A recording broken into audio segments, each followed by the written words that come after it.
Okay, and now there was just one thing. Zahra could not.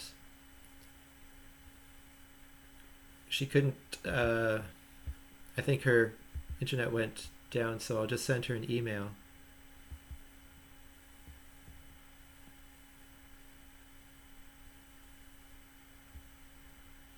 Okay, so here I am.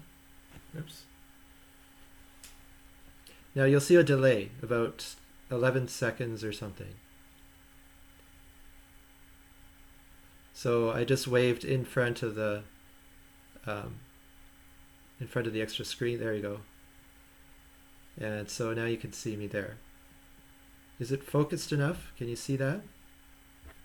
Seems like it's not. You can turn on your mic to tell me.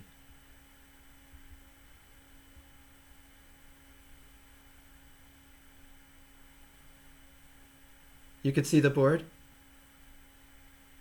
Go ahead.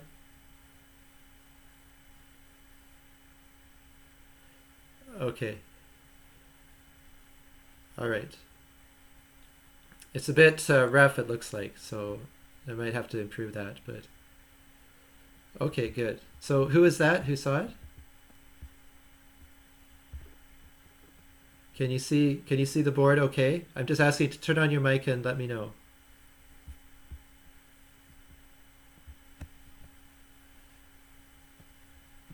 Okay.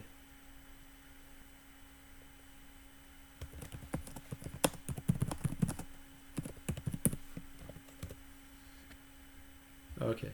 So I've also asked by chat. Now there is a chat area on the YouTube channel. Okay, so welcome to the chat. I'll just write that in. Okay, so I'll be watching that. I'll be watching that if in case anybody wants to ask a question about the lecture at that time, or through that chat. It's actually a little bit better. Yeah, okay, so yeah, you can, if it's too hard to watch it right now, then you can watch it because it's going to be archived. So, all right, so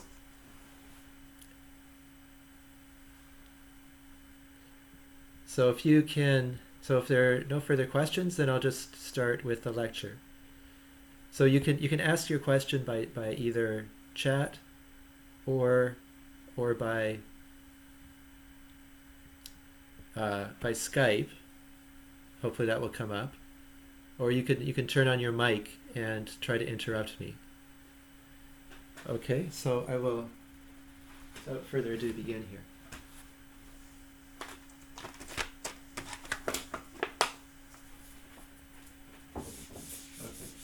So just to try to get some interaction going, some people had some questions. So I would like to do some of the problems that people had questions on. Okay, so now you might notice now I'm erasing the board in the video, right? Okay. So that's how it's delayed. Okay, so one of the questions, I believe it was Zahra, she asked about number 7.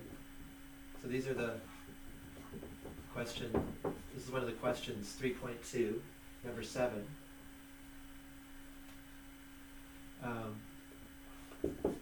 Okay, so did anybody have problems with that? You can say it on the chat, or Sarah's not here actually, so anyway, I just would like to see how this process goes. So f of x is 5 minus 2x squared. Okay, and it just says find the domain.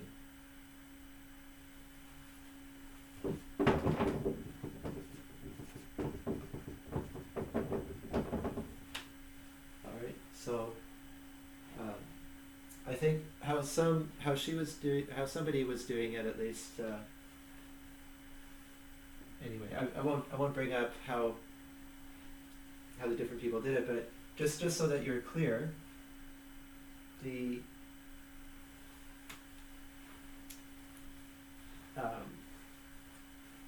domain is defined. Remember, the domain is defined as the set of all real numbers for which the function has a value, any value. So you basically start with by saying, well, let's start with all the real numbers.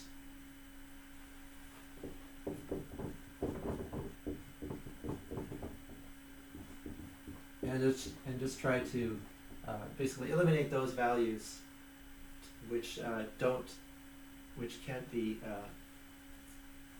which give you a wrong calculation somewhere. So you eliminate all the values for which f cannot be evaluated. That's usually the easier way to do it. Instead of all reals for which fx has a well-defined value.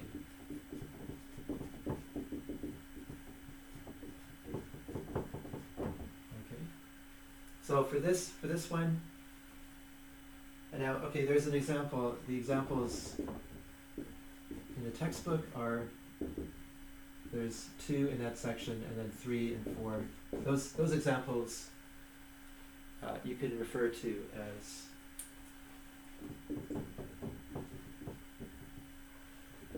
it's so you have to read the textbook. It's in the textbook where these examples are. Okay, so that's a good way to refer to. It's a good thing to refer to if you are having difficulties with the problems. Okay, so anybody? I'll check the messages here for Skype. Any questions so far? Could you possibly solve question 92 from exercise 3.1? Sure, I will. I'll just go over this one first. So basically, it's defined for all reals already.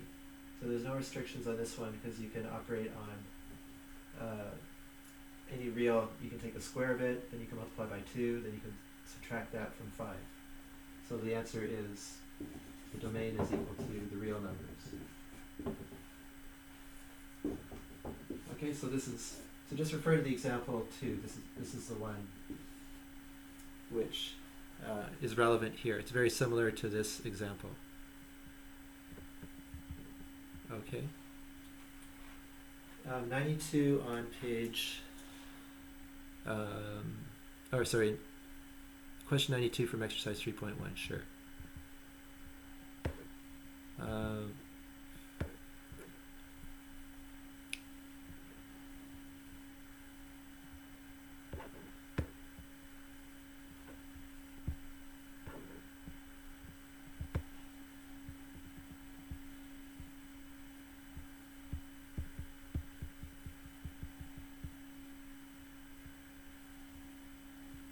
Okay, just have to scroll over to that page.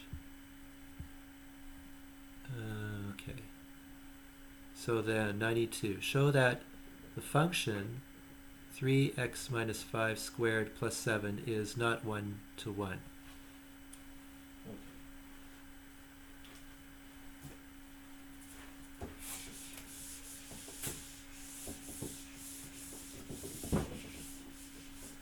Yes. Yes. It's too far away? Sure. Zoom in. Okay, let's see. I'm not sure how to do that from here, but I'll try to move it closer here.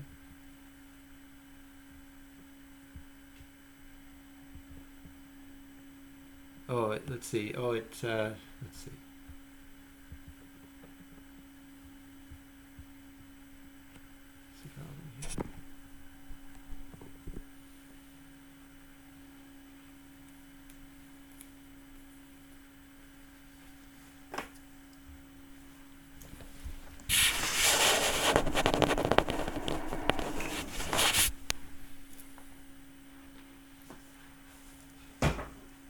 Any better?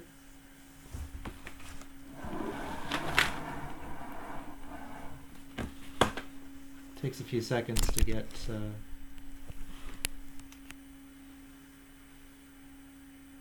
I'm moving it closer.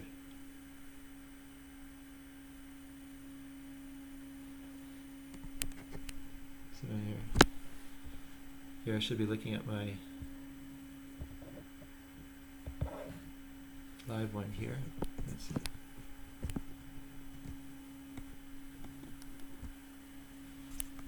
Okay. Hopefully it's a little bit better. I'll try to write bigger as well.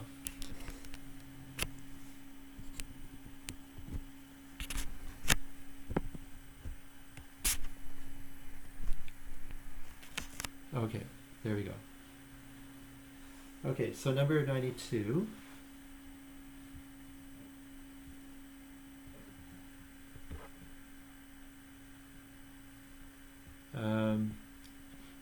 Let's see, that was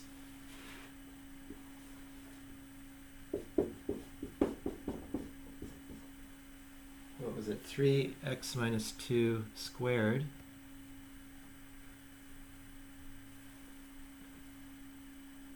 Oh, sorry, 3x minus 5 squared and plus 7. 3x minus 5 squared plus 7. And the question is, show that the function is not 1-to-1.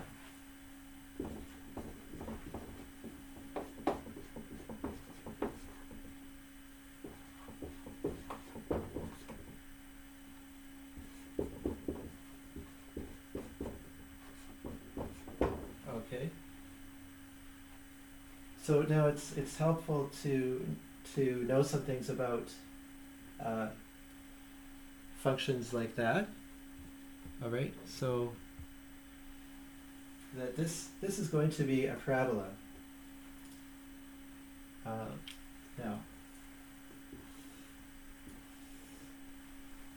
so what it looks like is there's going to be, in this case, a minimum value, 7, and that minimum value is obtained when this squared part, basically you have the x lies only in here, then you have a subtraction from x, and then you square that, square the whole thing, and you multiply by some number, and then you add a constant. Alright, so basically every quadratic equation can be written in a form like that.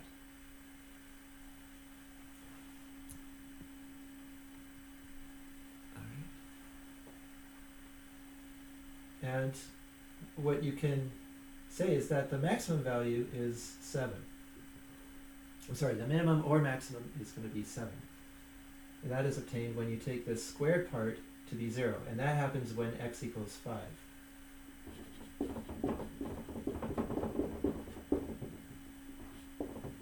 The function is equal to 7. Alright, so the constant tells you, so that's y. Alright, so 7 is up here, 2, 4, 6, 7, something like that. And then you got 2, 4, 6,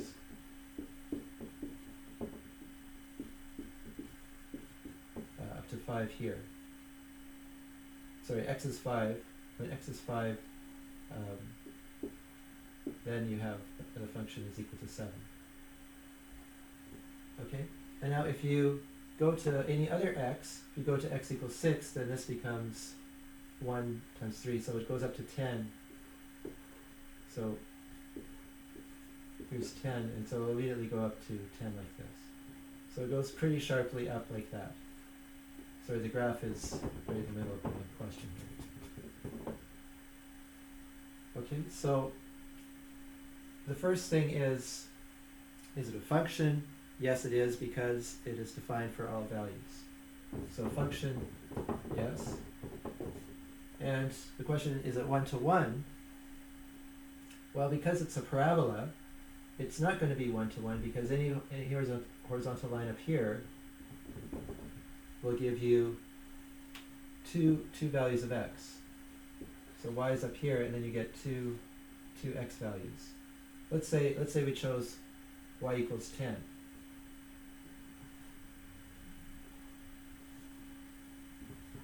So this is a line y equals 10, dotted line. My graph is pretty. The way I drew it, it's not that great, but okay. So here it is. It's supposed to be a parabola. Okay. All right. So if y equals 10, then what are the values you can try? What values will give you that? You can see it's going to be x equals 4. Okay. If I plug in y equals 3x minus 5. So I solve. I'm not plugging in. I'm solving for x now.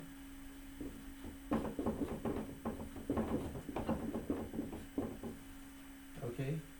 So what I'm trying to do is I'm trying to find if there is a value for y for which there's not just one value for x, but 2 or more.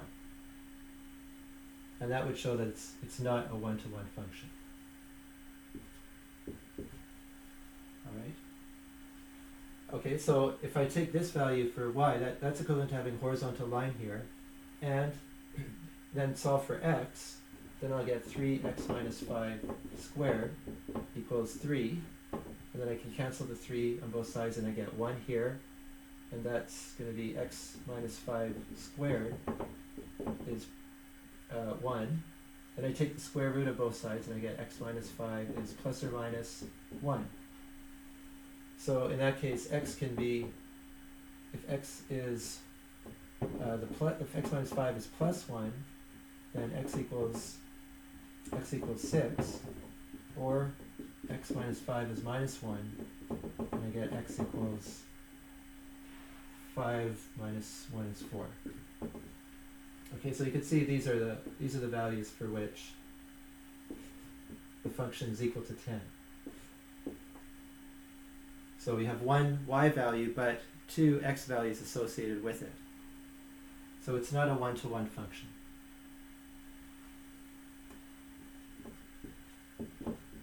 Okay?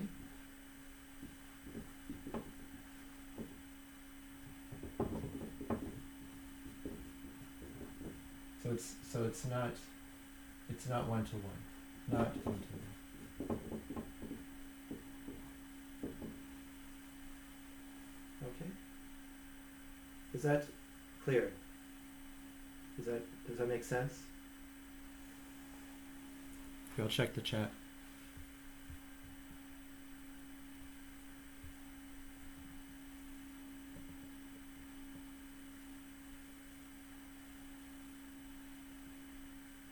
Okay, so did you just see it now? So my writing might be a little bit slower than my speaking here.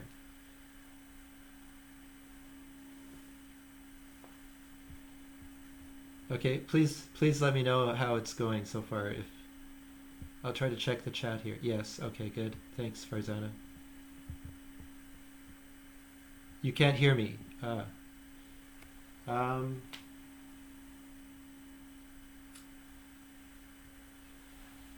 Okay, I'm not sure what the problem is. Can everybody else? You can't hear me? Okay. All right, so Mohammed, I'm not sure what to do about not hearing me. All I could say is maybe if you could try turning up the volume. Does that work at all? Okay, anyway, it should be recorded, and that should have... There is also a mute button on this screen. You could check to see if that's on or off. There's a on the YouTube screen there should be. You could try also the YouTube screen to see if you could hear me there.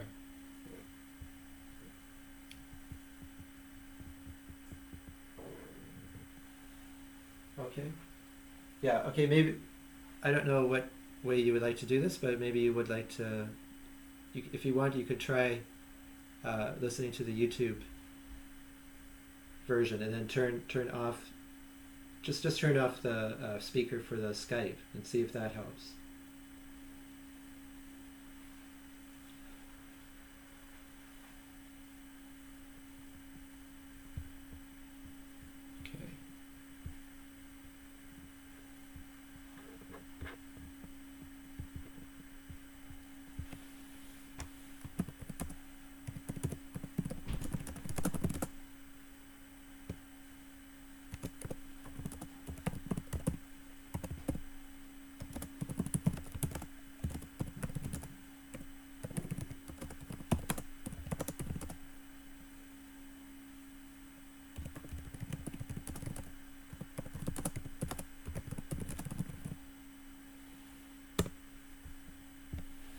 Okay. Okay, I just wrote a message to Mohammed here, just telling him about the mute button in case he didn't see that. Okay, so just so it's possible to listen to the YouTube video later. Okay. All right, so now let's keep going. So I would like to go through an older test, which I have here.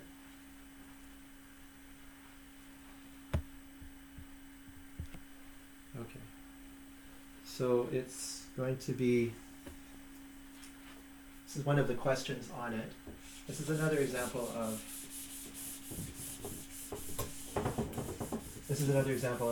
finding domains and ranges. Okay. So it's find the domain and range of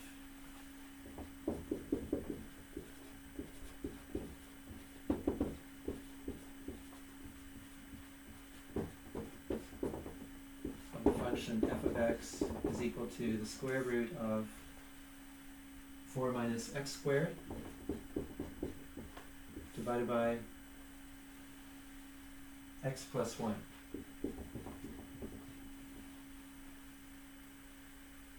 Okay.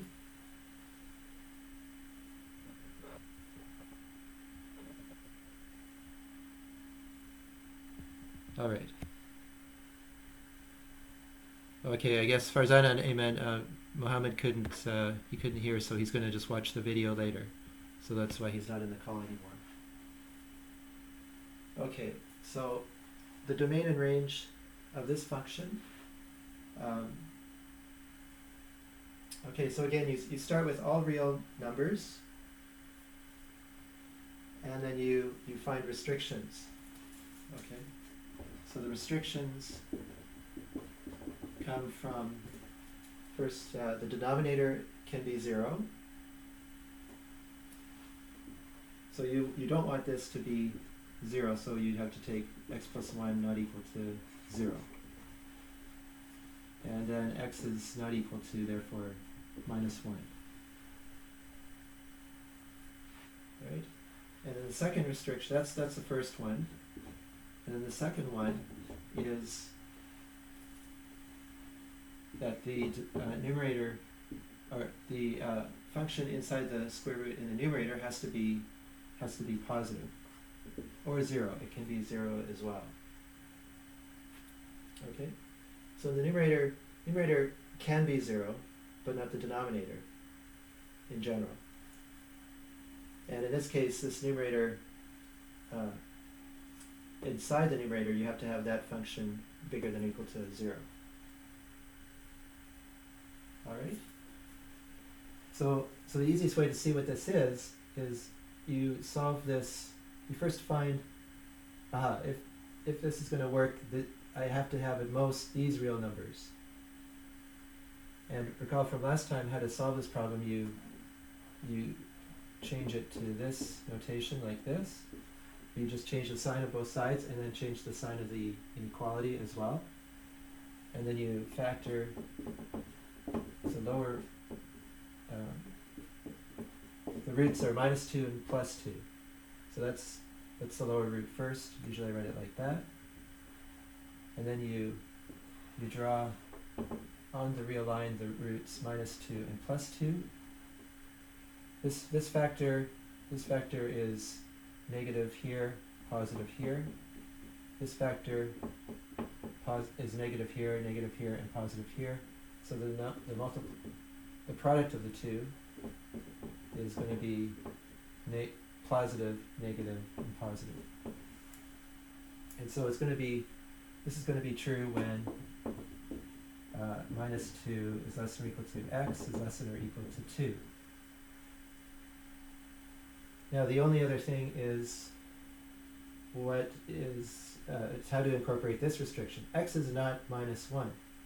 So if you notice, -1 is in this interval, and so you basically have an interval like this. -2 and +2. Here's 0, and here's -1, so this is excluded. And so all the whole line here is otherwise, other than -1, that whole line is in the domain. And how would you write it as an interval? Well, you just put close or open brackets in here. So you would write it like this. So the domain then is -2, -1, union -1 +2.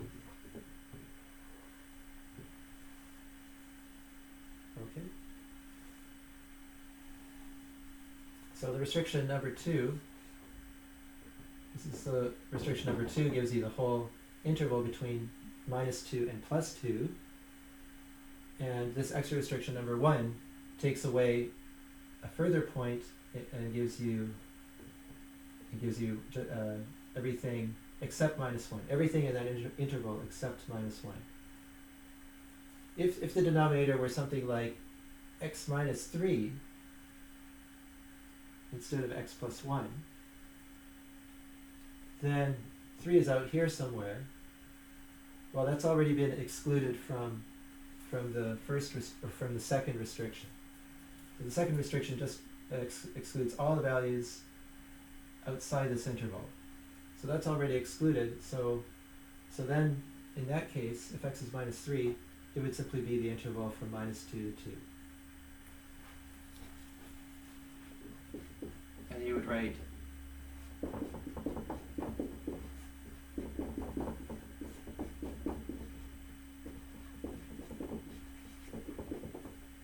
just -2 to 2.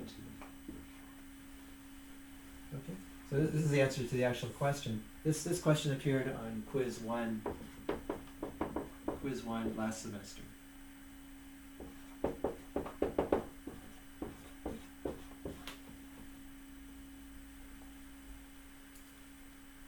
Okay, any questions on that? Try listening. Okay, that was my... You can ask by chat, or I'll check the YouTube page as well. Have you... Okay, I don't see anything on the chats either way, so I assume it's okay so far. No questions here. Okay, thank you. All right. Now, I'd like to kind of, I do want to take the time to explain things properly and well so that you understand it. And I really appreciate if you didn't understand it to let me know as soon as possible. So I could always make extra videos and post them to explain those things. For these live sessions, I feel I need to try to keep pace with the material. So I'd like to spend roughly 3 of these lectures on each chapter. And so, because we haven't finished chapter 1, or the first chapter, which is 3 yet, I'd like to try to outline the rest of chapter 3 and do some problems and to give you examples of that, give you examples of what we're going to do. so I think at the end there'll be less homework from each section, and so you might, but I wanted to make sure you had more homework at the beginning so you get a good grounding, and you see what kind of level this the math is at. So it does require knowing these basic things, and so again, if you're finding it's too hard, please ask questions. Okay. But at the same time, do also read the textbook at the same time, since that will help prepare for the lectures, and basically it helps, you know, some of the examples that are seen in the textbook are helpful for doing the problems as well. The problems that I assign, or the problems that I assign from the textbook.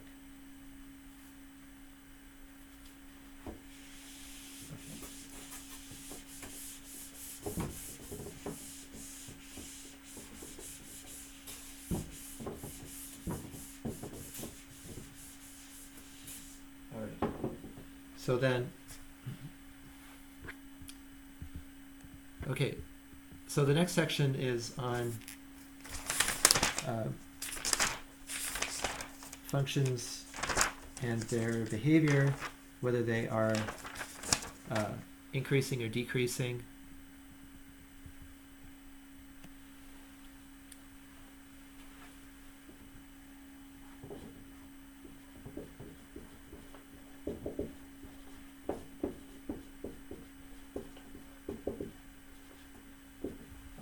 What the local maximum, local minimum are.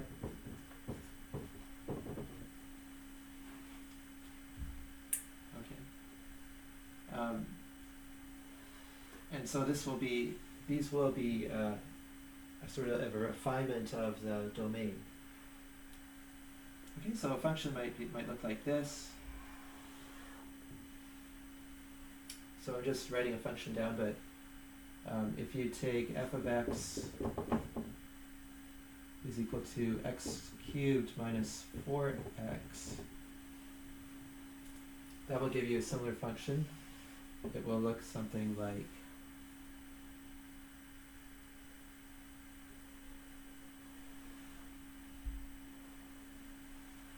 this, and this will be minus 2, this will be plus 2, where they intersect like this, and this will be 0.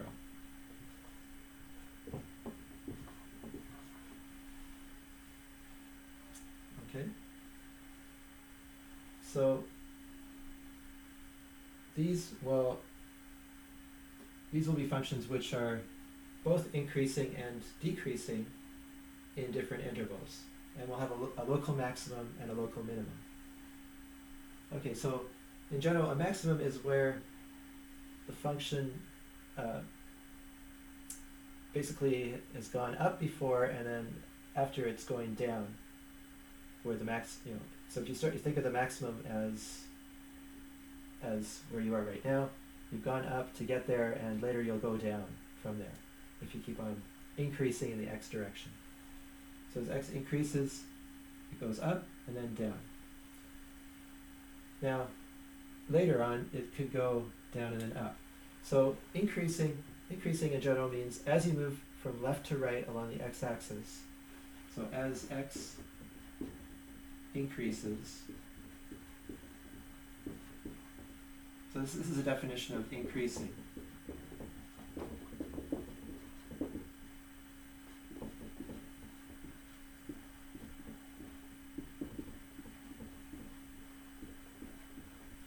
All right, as x increases, y also increases.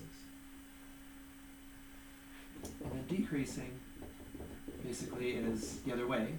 As x increases,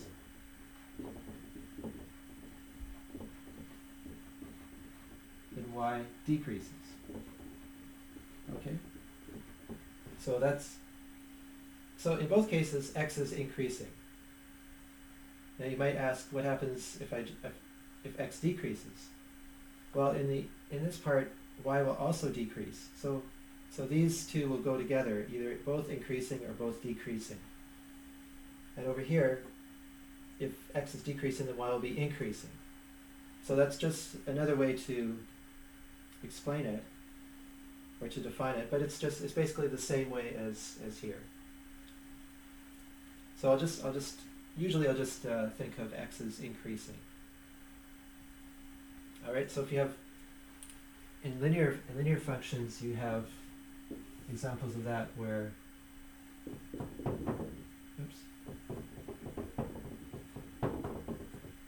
where you have a line like this, so the slope is 2, right? The rise over run is associated with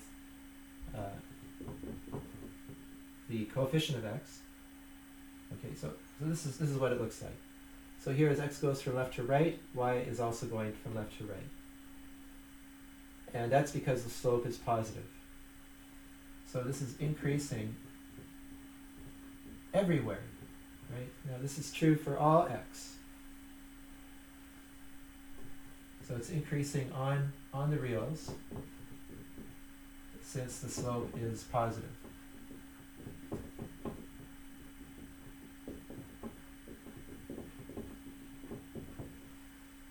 Okay.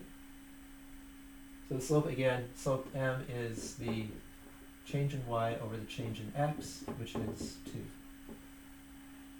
Okay, so I think we might have touched upon that a little bit. Or maybe I'm not sure if we did last time or not. I was meaning to get to that though. And so that's another example.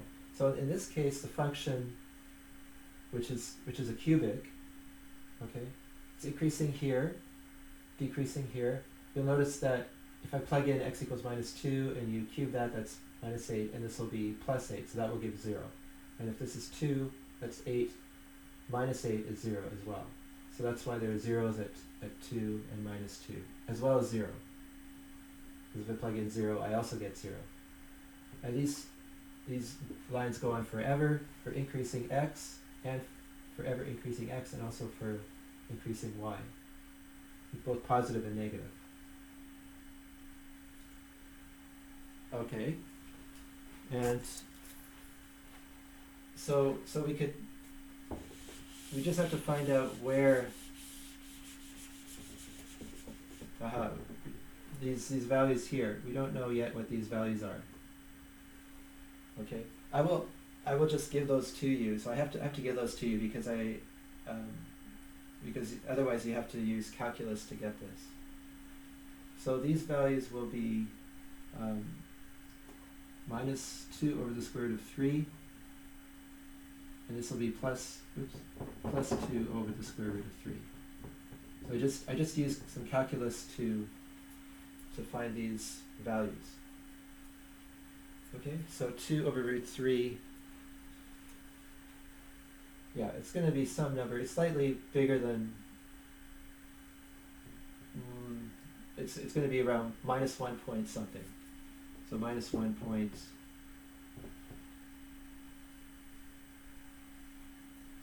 one or something. I'm not sure what it is. 1.2. This is plus 1.2. Let's see. Okay, so it's somewhere in between 0 and -2.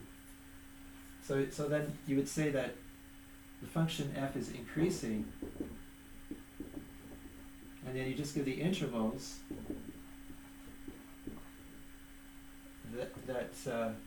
where it's increasing as you go from left to right. Okay, so it's sort of like the slope. The slope is positive there. It's not the same thing as the slope of a straight line, but it's like the instantaneous slope, if you like. And that's actually another concept in calculus called the derivative. So the instantaneous slope is the slope of the tangent line to the curve. And that slope, you can see, will always be positive here. So we won't discuss in this class how to get that derivative, but I'm just giving you the values as an example here. And but also on this side, it's increasing from here to here, and it's decreasing between there like that. So everywhere from -infinity to this value, union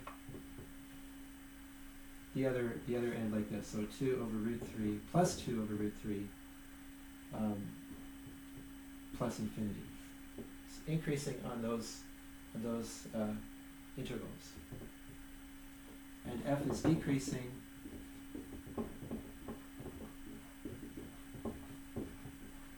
on the interval in between.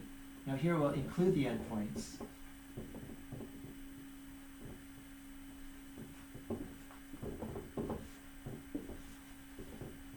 Okay, so I've included the endpoints to indicate that you can include the endpoints on all of these intervals.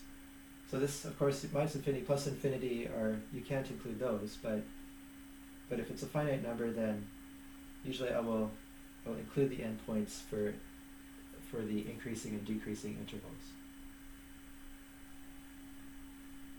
All right, and that's because one way of defining increasing and decreasing is on an interval. Okay, if you define them on an interval,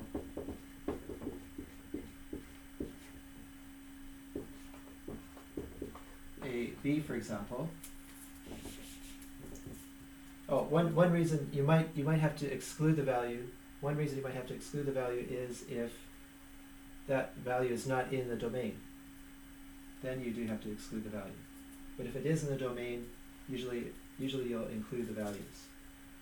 So if you have a function and it's increasing on this domain from a to b, like this, then what is true about it is for every pair of points in that interval, so x1 less than x2,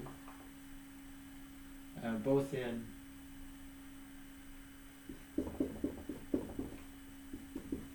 the interval, then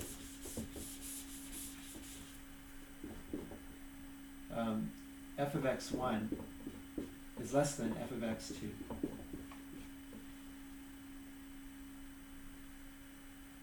Okay, so that would be considered increasing,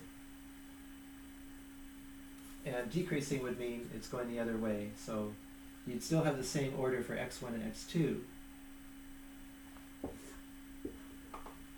So that's increasing. So it's decreasing on that interval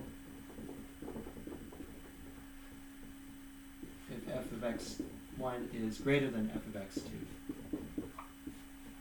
Okay, so it's going like this or something.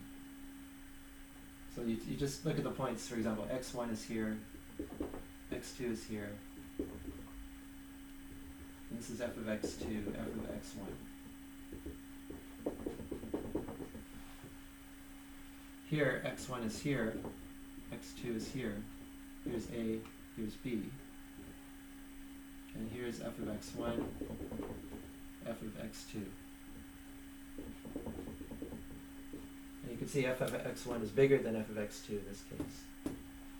So that's what it means for it to be a decreasing function on an interval. So usually the endpoints might be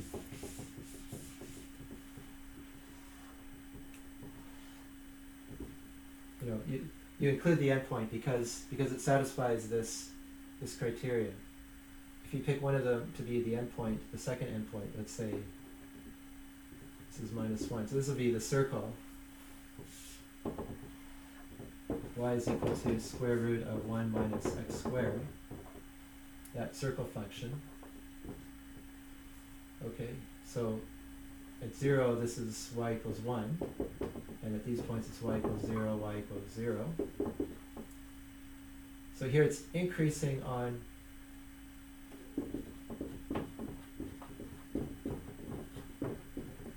the interval -1 to 1, or -1 to 0, sorry, and decreasing on, again I include 0 to 1, because those points are all in the domain, the domain is equal to the interval from -1 to 1. So I could include those endpoints, but also 0 is the place where it's going to be at the peak, and that I can include with both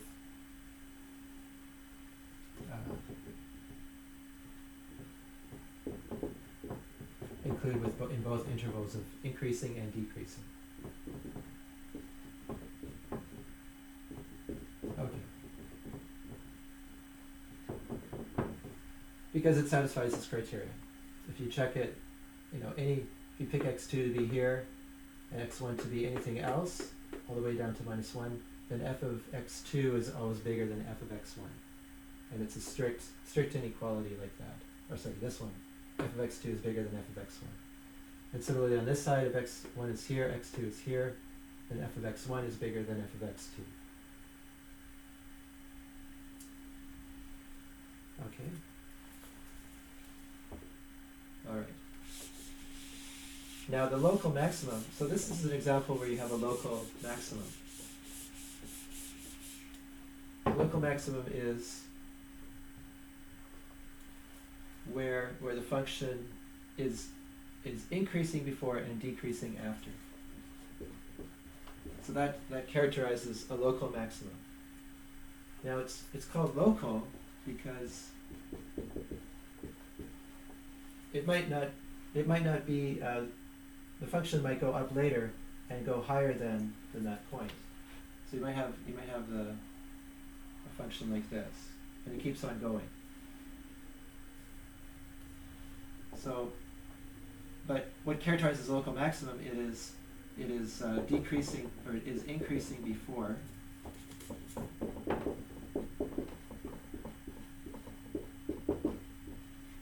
so you call it x0.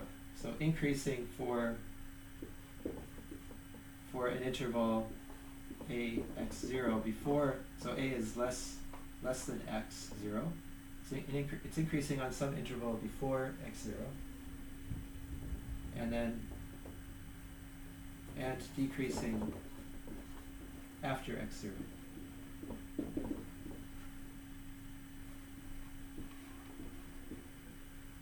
Oops.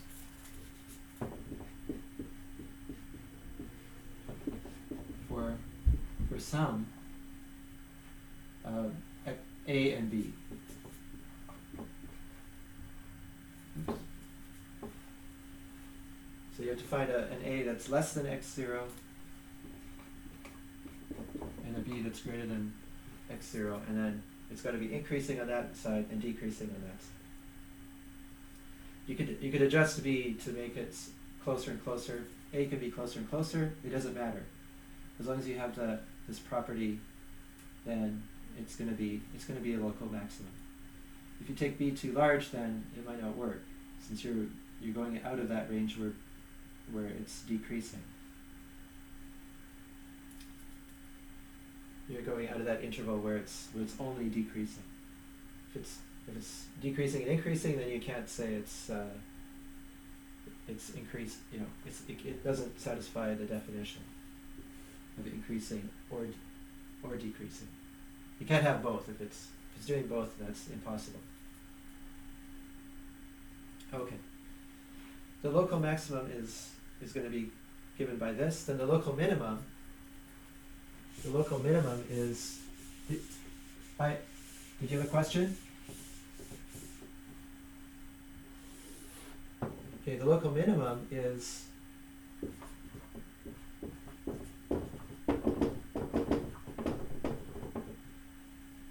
the function is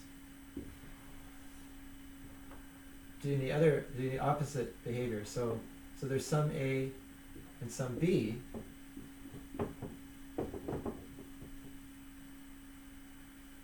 Let's call it 1.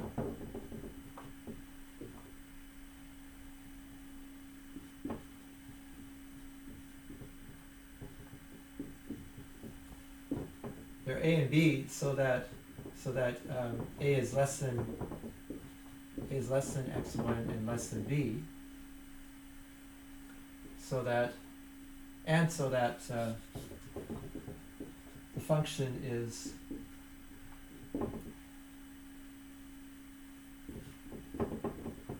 Yeah, so this has to do with some, you have to pick a function.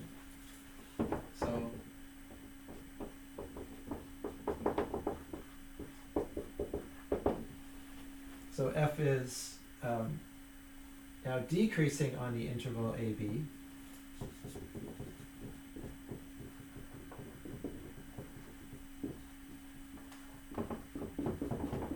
And increasing on x1, sorry, ax1, and increasing on x1b. Right, so it's going down here, and it's going up here. All right.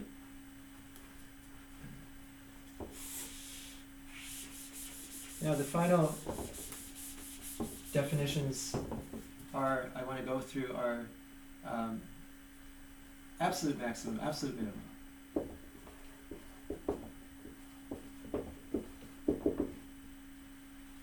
Okay, there, you start with, it has to be a local max.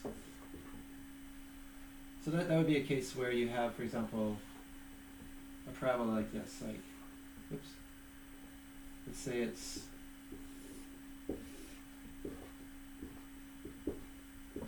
f of x is equal to 1 minus x squared.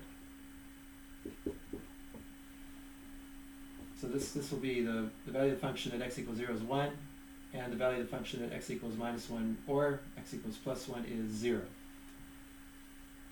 So it's a upside down parabola. So here you have a local maximum, but everywhere to the left it's decreasing, everywhere to the right everywhere to the left it's increasing. So this is going up. Everywhere to the right it's decreasing.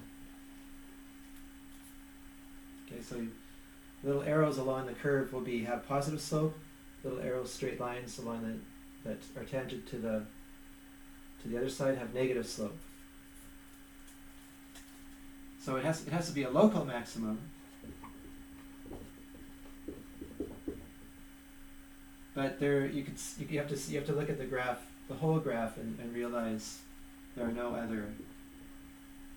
The intervals to left and right basically encompass the whole domain, which in this case is the real line.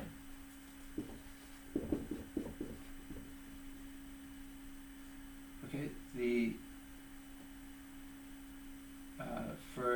has to be a local maximum, and the entire interval. Well, okay. Let's be careful there. This is basically the highest the function can get overall. So there are no other values of x that are greater. There are no x for which f of x is greater than f of x0. So x0 is a local max if, or it's an absolute maximum,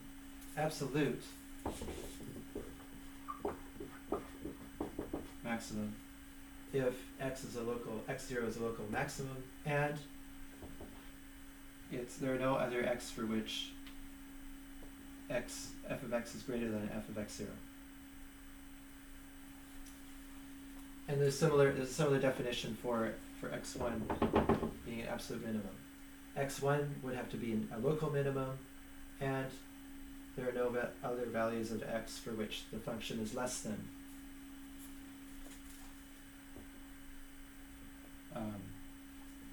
f of x1.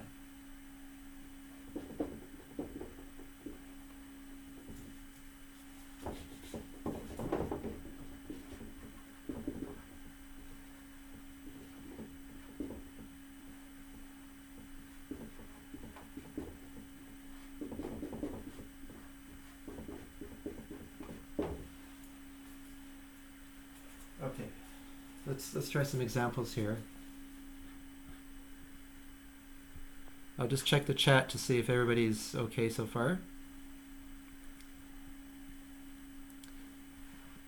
No questions, I guess? Okay. All right. So let's go to the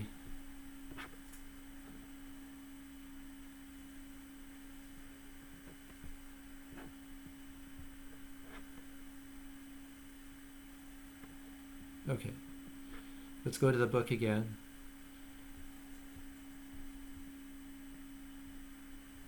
Did you have a Hi, did you have a question? Okay, please turn on your mute button. It's hard to hear right now.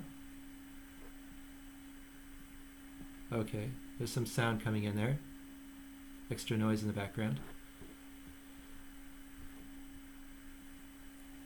Okay, so now I went a little bit ahead in the book, but I also wanted to talk about the average change of a function over an interval.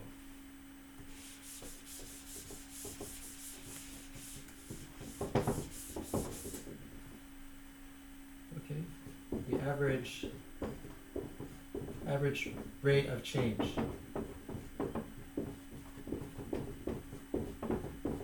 of a function. Okay, so here again we have the graph of a function. Anyway, I might do things in a different order than the book does, but hopefully I'll cover everything you need to know here. So let's say it's, I'm looking at these points, x, let's call them x1 and x2.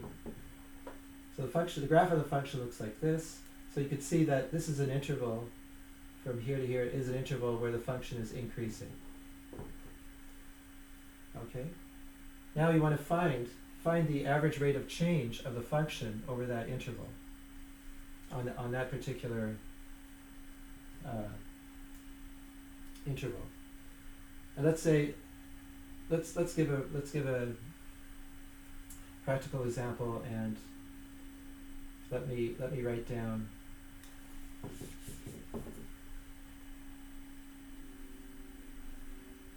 so let me write down a specific value.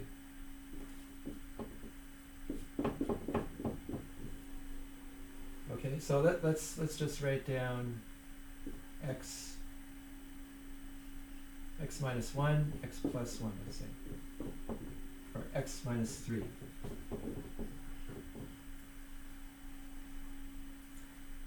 All right, so it'll look something like this, and then we'll take x1 to be 4 and x2 to be 6. And I want to find the average rate of change of a function.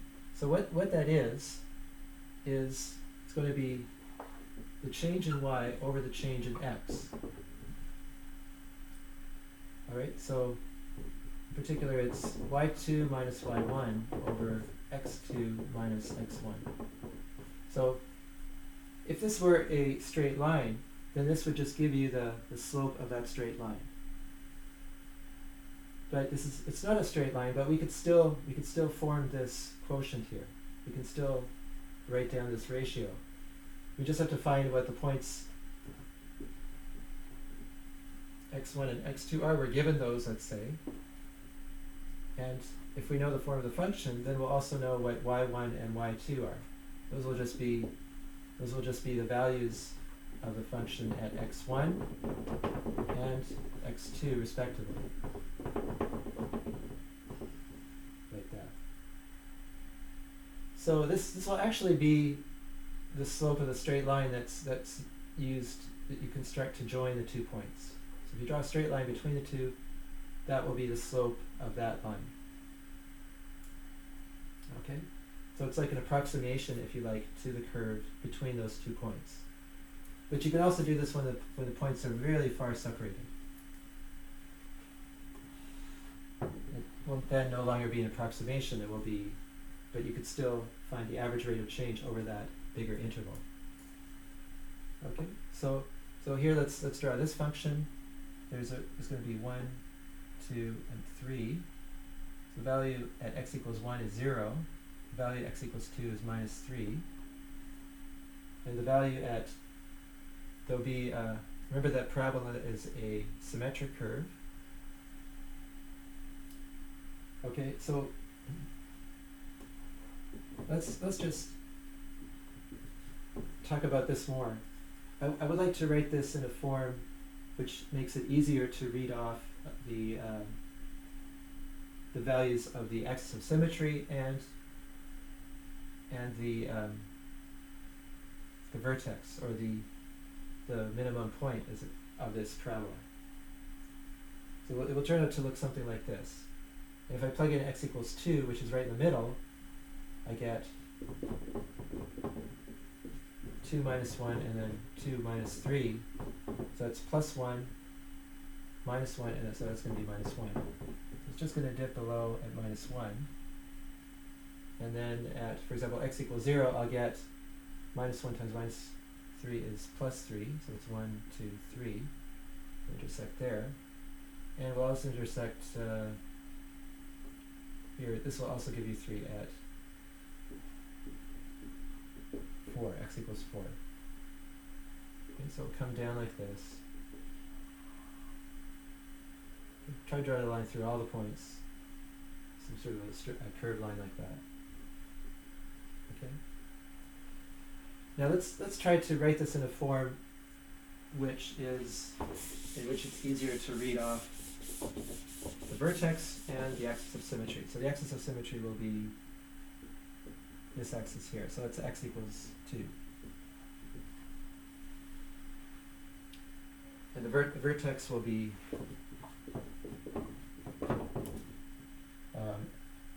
2 and minus 1. Okay.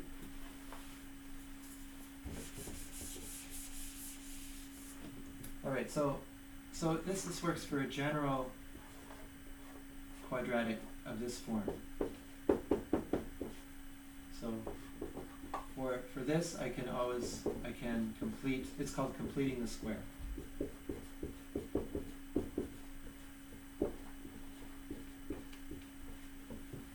Okay, so this will be a little bit of an additional note for those who might not be very familiar with this.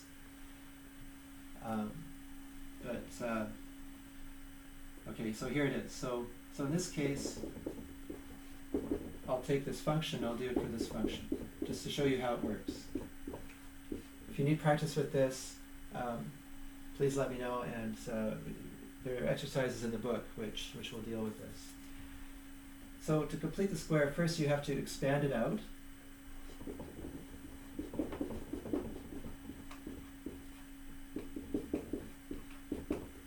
Okay, so I multiply the two factors together. You recall how that works? It's x squared first, and the last ones are going to give you plus 3, and then you take minus 3x minus 1, that's minus 4x. Like that. Okay, now to complete the square, I take the terms which, what's going on?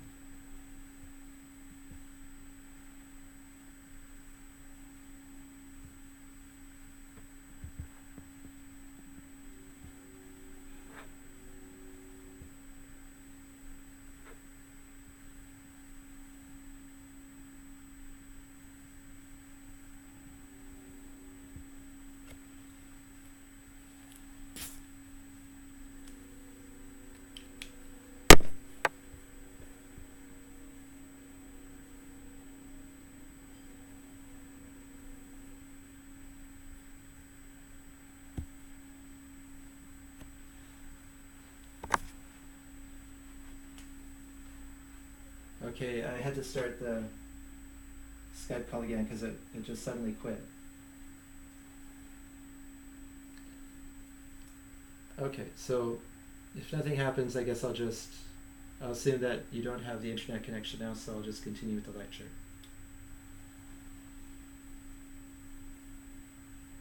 Okay.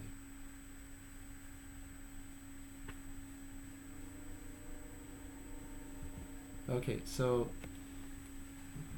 now you want to expand this this thing out.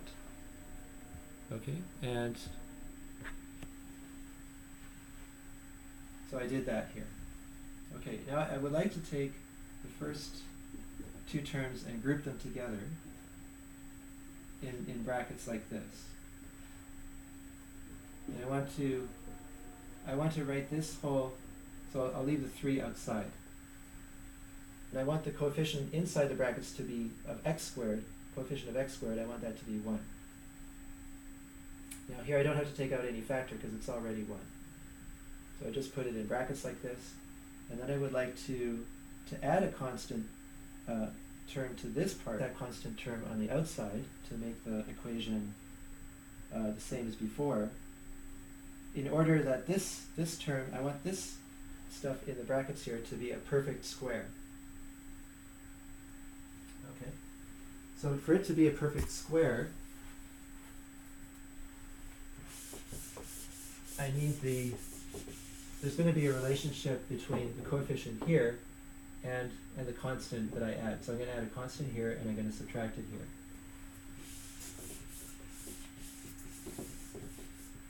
So you want to find the constant c so that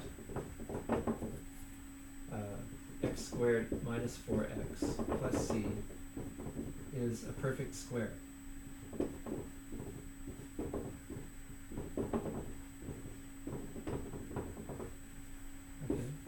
And what I mean by perfect square, it's of this form. X, you could write it like this, x minus, and there's another constant, let's say d. Let's say h. Let's call it h, because that's what I'll use later. So you have another constant h, so that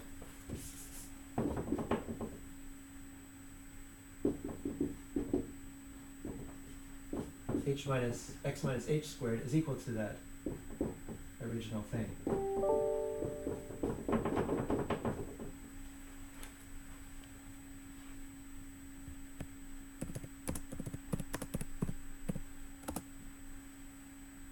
So Zara just texted me, asked me if I finished the class.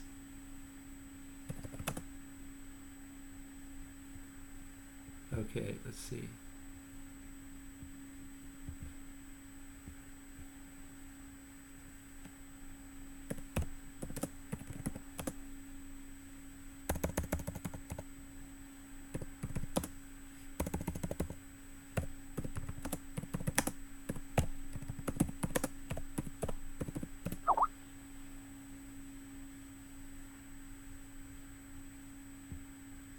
Okay, let's see then.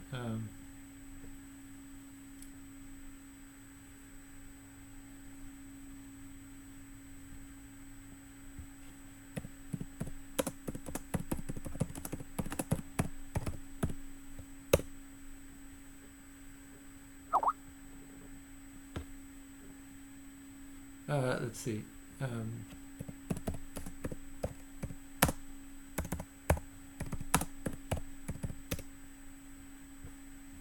Okay, so I'm trying to call everybody here at the same time. So I'll just create I'll create this group again.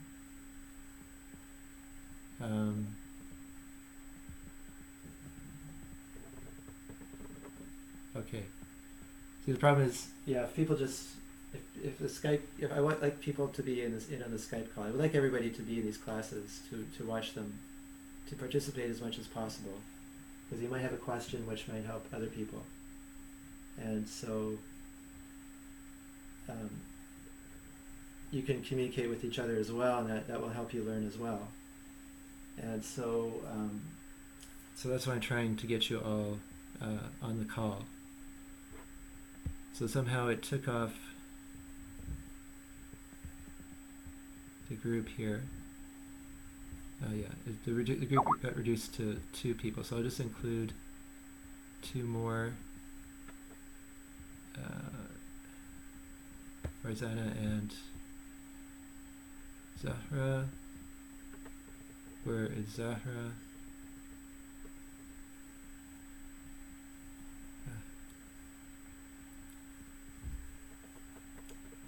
Let's see her.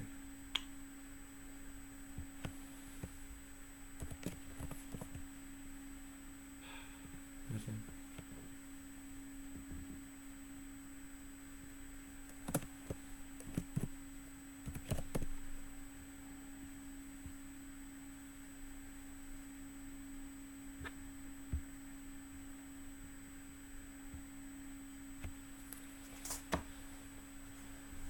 Okay, let's try adding the class to Zara here. Amen and Rosanna and Mohammed. See who can. Okay, so now I'll try calling everybody.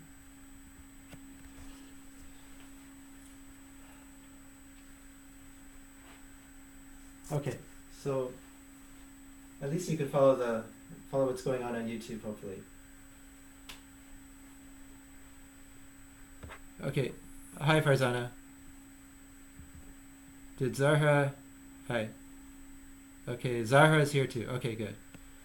Okay, so Zahra, in case you didn't understand before, I'm trying to do the lecture. It should be on YouTube live streaming, on the live streaming channel that I have there. You can look it up by typing my full name, and it should be going on right now. And that live streaming will be saved, so it will be archived, so you can always look at it later. Okay, so I'm in the process of simply explaining how to complete a square, or how to complete a square of a quadratic expression. Okay, so you can hear me okay?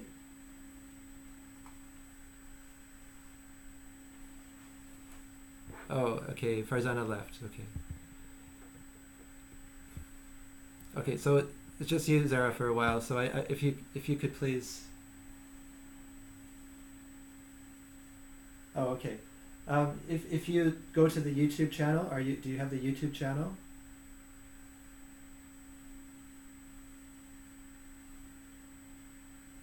Okay, so you should be able to see me there, although there's a little bit of a delay. Okay. All right, so then here's where we were. So x, I'm showing how to complete the square. So in order for me to continue with the lecture, I'll just continue where I left off. So you can always go back and review the lecture. Okay, so and please try to stay on the line, because when people just log off and the call ends, I have to try to get somebody on the call. All right, so at this point here, you want to find c, so that x squared minus 4x plus c, what I wrote in the brackets here, is a perfect square. That means it's of this form x minus h quantity squared. Now if I expand this side, I get x squared minus 2h times x plus h squared. And this side will be x squared minus 4x plus c. Okay, so I want these to be identical expressions. And so the only way that will happen is if these coefficients are the same. 2h is equal to 4, and c is equal to h squared. Okay? And so to get h, I just divide by 2. 2's cancel, and I get h equals 2. So c will then be h squared, which is 4. Yes? So what you'll hear me, but the video will come a little bit later.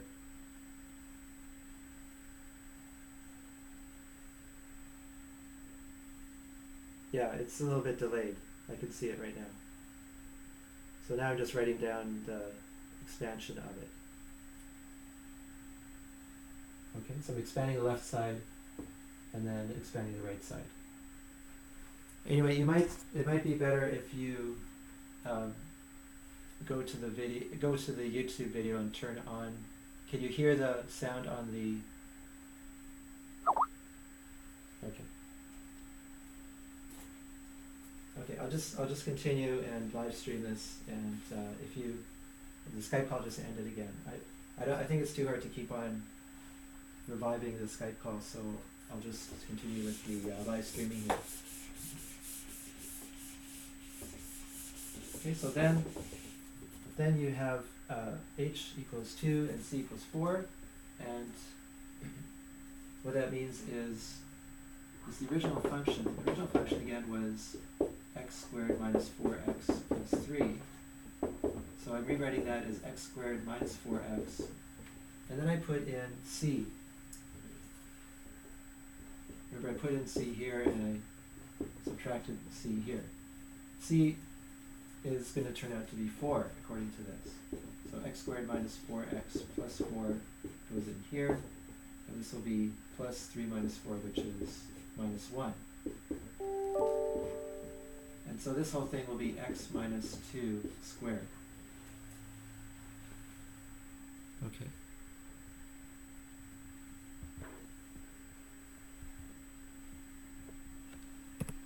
Farzana was asking if she could just watch the videos and then do the assignments on time, and then if she had a problem, she'll let me know. Sure. Okay. All right. You can also ask that on the chat area on the live streaming on the YouTube channel. Okay. So now we've written this. So this is now in the form of, you've completed the square here. I completed the square. So h is 2, so I'm just writing it in this form. So I can just put the 2 there. And if you check and square this out, you'll get back this. Okay, so now, so this is of this form. A will be the general coefficient of x squared. Okay, another incoming message. Sir, please tell me what is the name of the YouTube channel. Okay, so it's just my name, Mark J. Radzikovsky.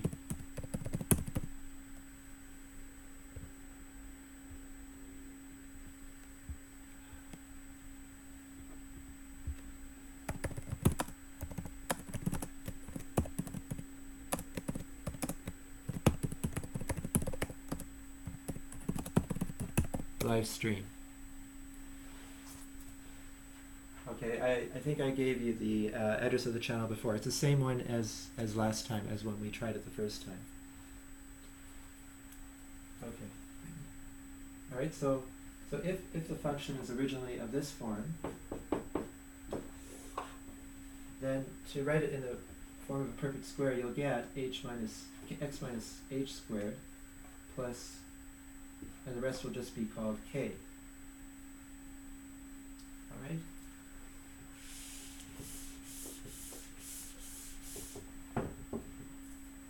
So in general, how you would do it is you would take out, you would start with this form, and then you would take out the coefficient a. A should be non-zero. A should be not equal to 0. That's the only condition. If a is positive, then the graph parabola opens upward. If it's negative, then it opens downward. So if I write this original expression as, I start with this.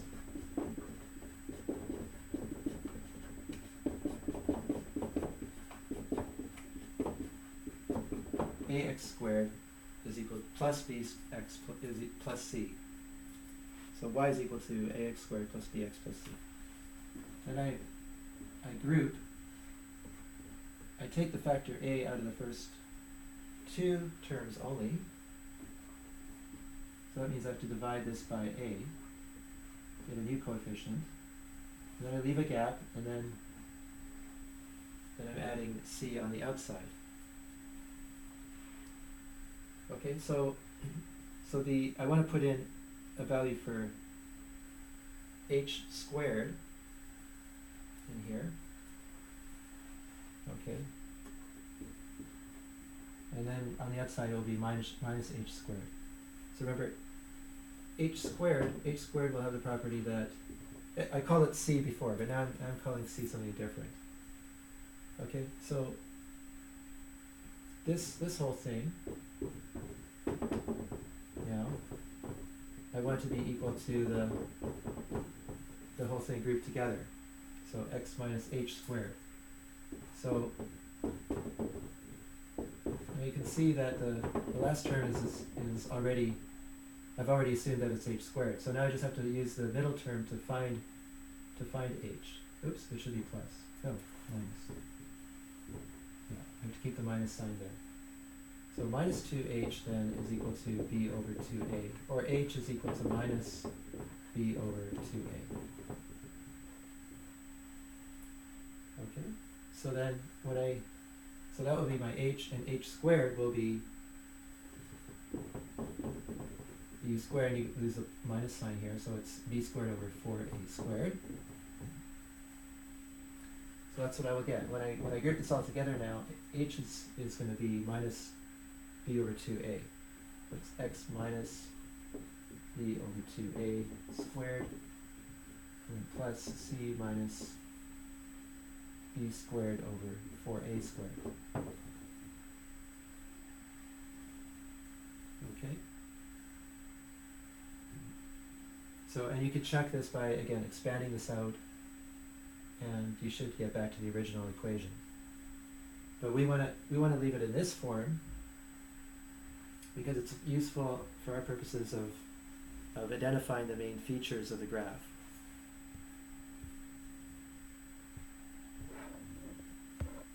Okay. By the way, even though we're not having a Skype call, if you could ask the questions in the chat, that would be helpful, because then I'm not going constantly back to Skype. I can just close Skype.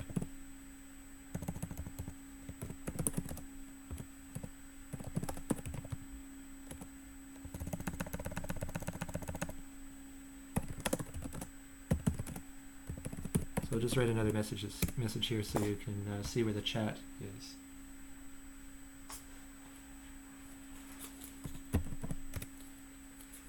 Okay. All right. So then, you can now write it in this form if h then is b minus b over 2a, and k is this thing, which is more complicated.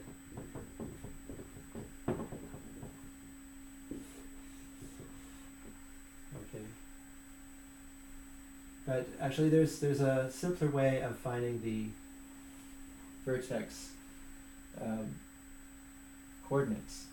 The first, you find the h by this formula, and that's easy enough. It's just a simple ratio. And then to get the second coordinate, the y coordinate,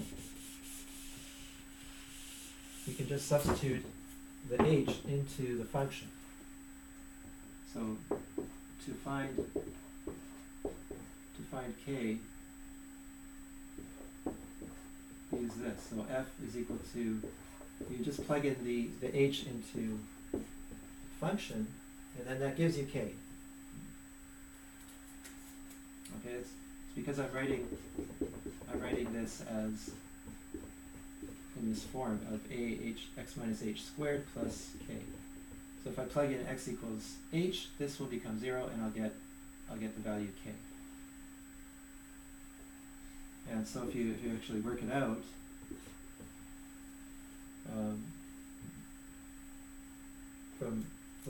here it's easy to see. The way I've written it before, you'll get if you plug in h here, then you'll get 0. You'll just get k. Which well, now I want to check to see if you get that using the original form. From this form.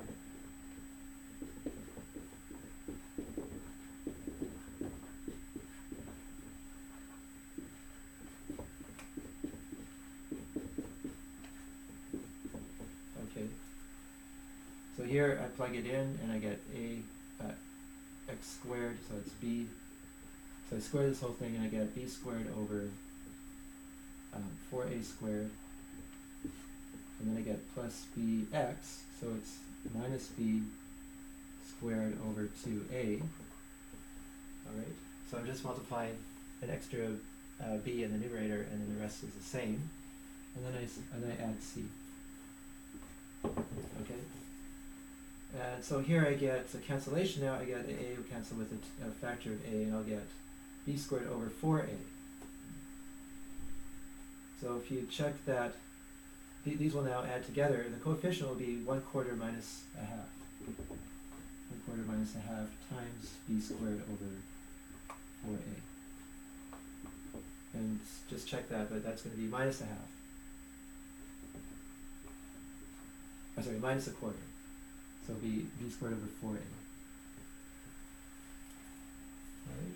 And then I'll get this extra c from here. So it is the same as what I wrote before. That is the value of k.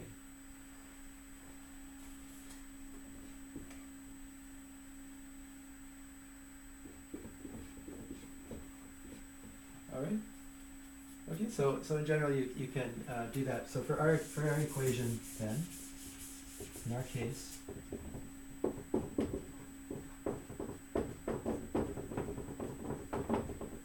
we have we expressed f in this form.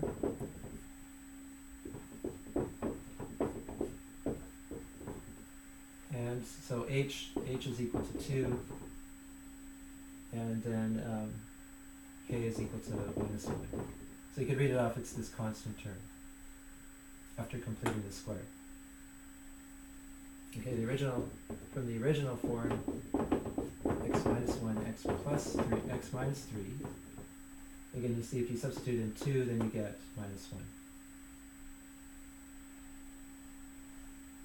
Okay.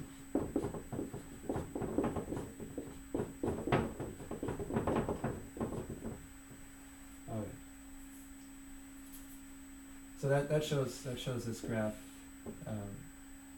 starting and going up. It intersects the axis here at 3, goes down to -1. It intersects at 1 and 3, and has a minimum at 2 and 2 minus 1. Okay.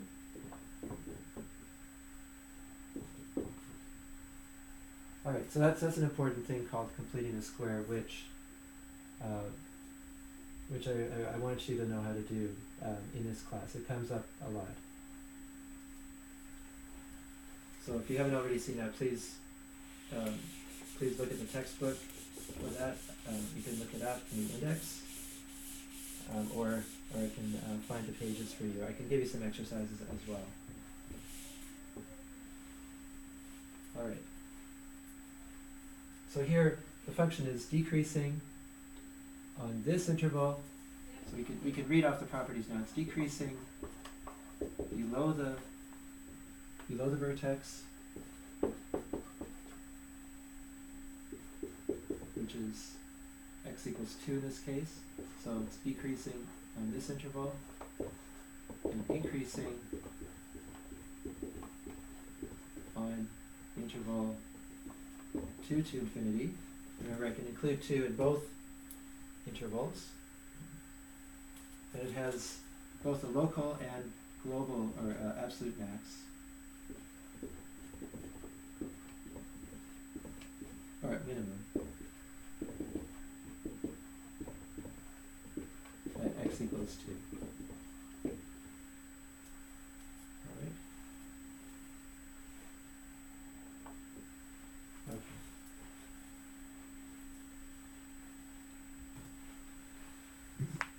Now, I want to just try to finish off this. I might need a second extra lecture to try to finish off the chapter, or try to get at least back into the other parts. So I would like to discuss then composition of functions. Oh, okay. The original problem. I forgot. The original problem here was to. I want to find the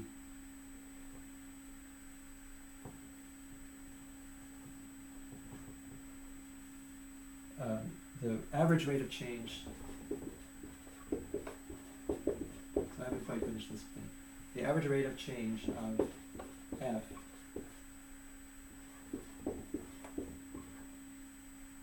over the interval 4, 6. Okay, so it's just simply going to be the slope of the straight line connecting the 2 points on the graph where x is 4 and where x is 6. Okay. So I don't really need to have this. I don't really need to have this special form of the function, the completed square form. Although it's helpful for drawing the graph. All right. But it's also helpful for solving the quadratic equation. So the quadratic equation is obtained by you set the function, the quadratic function, equal to 0. Okay, so it's just this horizontal line. Where does that intersect the two curves? Or the single curve here? Which 2 points does it intersect the curve? So you set it equal to 0, so you're solving for y is equal to 0. That's the quadratic equation. When you solve for y equals 0,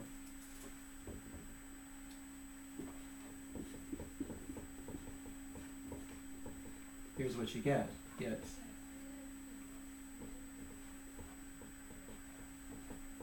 a, and then x minus b over 2a squared plus c minus b squared over 4a squared is equal to 0. Okay. Now this whole term, we want to solve for x. This whole term you put on the right-hand side. And you're trying to isolate x here. Okay, so this whole thing, you can now solve this quadratic equation. So it's b squared over 4a, just change both signs and put it on the other side. And I'll make the denominator the same for both. So I'll put everything on the common denominator. So it's 4a squared there, and then b squared. Okay, I forgot something here. Yeah, I forgot this should be a. So just over 4a, so it's b squared minus 4ac. And I put it over the same denominator. And now I take this, now I divide by a on both sides, and this will become a squared in the denominator.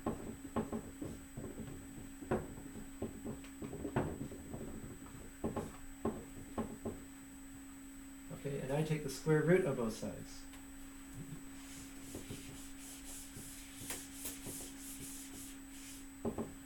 Okay, so I get x minus b over 2a is equal to plus or minus the positive square root, plus or minus the positive square root of b squared minus 4ac over 2a. And then finally I solve for x by adding b over 2a to both sides. So it's equal to,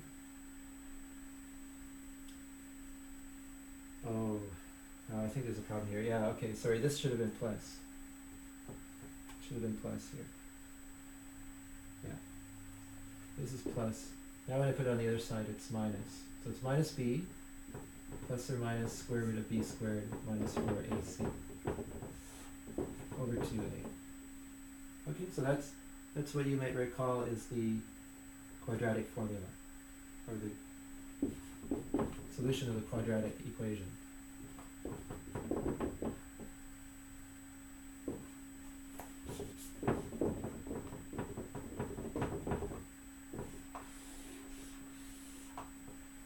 Okay.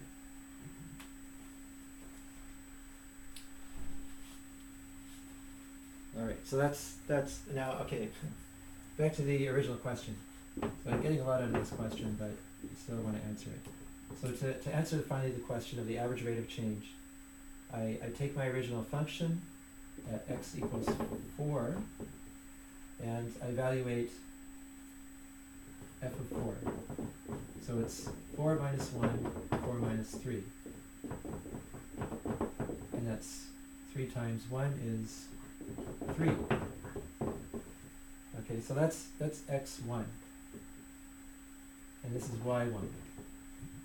x2 is 6, and y2 is, then if I plug in x equals 6 into this formula, I get 5 times 3, 15. So that's y2. So I take y2 minus y1, 15 minus 3, divided by x2 minus x1, which is 6 minus 4. And that's going to be 12 divided by 2, which is 6. Okay, so what that means is that, drawing the graph again, there's 4, 5, and 6. Okay, so this is going to look like, here's minus 1. Let's draw it like this. So it's 2, 3, 4, 6, 8, 10, 12, 14, 15. Or 16's up here. 8 is 2, 4, 6, 8. That's 12, so 16 is up here. Okay, so this will go up pretty fast. Remember, it's at 3, so 3, 1, 2, 3 is here. And it'll go down to minus 1, and then up here like this. 4 will be 3, 5, 6 is going to be 15, so it's going to be all the way up here. So it goes up very fast like this. Alright, so this line, from here to here, that line will have slope, the slope we just calculated.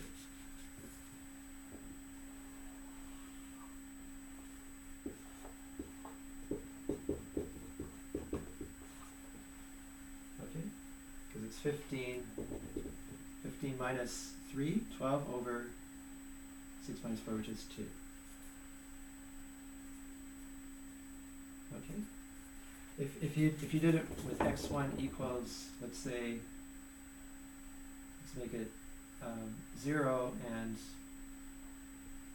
y and x2 is 2, then it will be this slope here from this point all the way down to this point. So here y1 is 3, y2 is minus 1. So now the slope from there to there is, you can see it's going to be negative.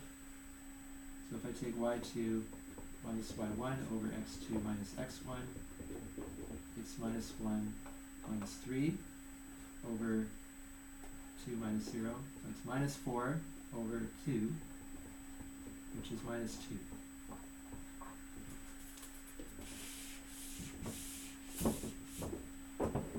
Okay, so you can see that when the points are closer to the bottom, the slope is going to be less.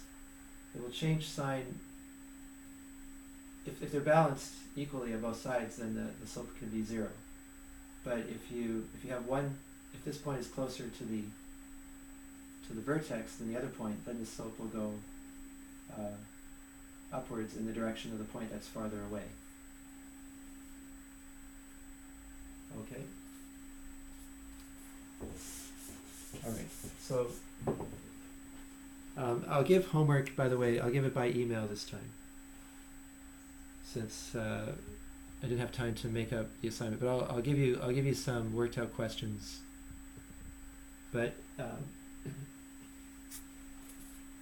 or I'll give you some typed up questions, an old test to try to work from. Okay, so I'd like to talk about composition of functions as well.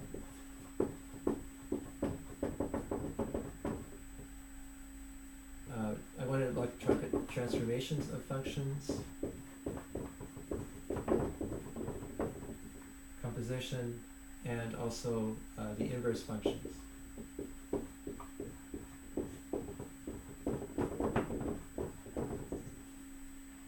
Okay, so I want to do that for next class. Okay, so that should be enough for now, and either I'll make up a YouTube video separately for these, or I will I'll do it online on the online streaming. Okay, so that's all. And anyway, thanks for watching, and I hope the studies are going well, and see you next time. Have a good day. Take care and bye.